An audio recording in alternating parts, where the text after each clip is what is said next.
Katatapos ko lang magtanghalian, mga guys. Ayan. Kulimlim na naman ang panahon natin. Mukhang babagsak na naman ang ulan. Ang ulam ko ay supas. Kasi umuulan, nagsupas yung anak ko at ako naman ay nanghingi lang.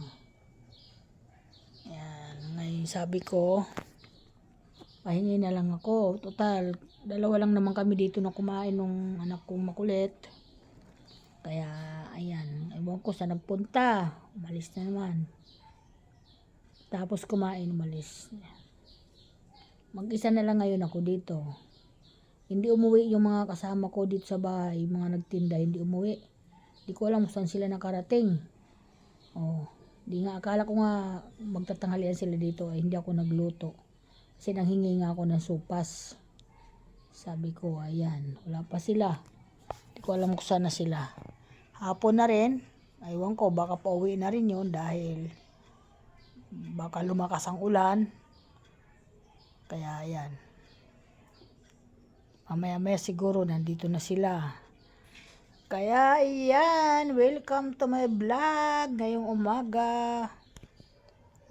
Papahinga ako ngayon dito sa upuan at kakakain-kain ko lang. Ayan mga guys. Ang dami ko nakain, grabe. Padami na naman yung kain ko dahil nagprito ako ng prito ako ng tuyo. Lalo ako napasarap ng kain. Hindi naman bagay yung tuyo sa kasupas.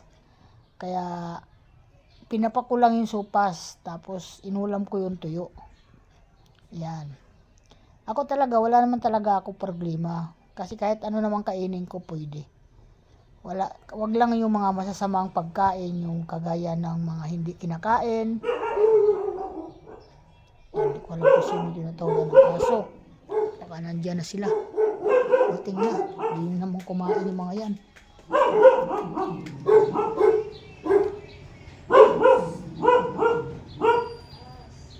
Andiyan na nga sila mga guys. Okay, magandang hapon. Good afternoon ang lahat. Welcome to my vlog. Thank you so much sa inyo. Ipapatayin ko na yung aking vlog kasi nandiyan na sila. Sabi ko nga umuwi iyan kasi uulan. Hindi ko alam po, di pa siguro kumakain yan. Di magsardinas na lang sila. Yan. Di ba? Thank you. Bye-bye.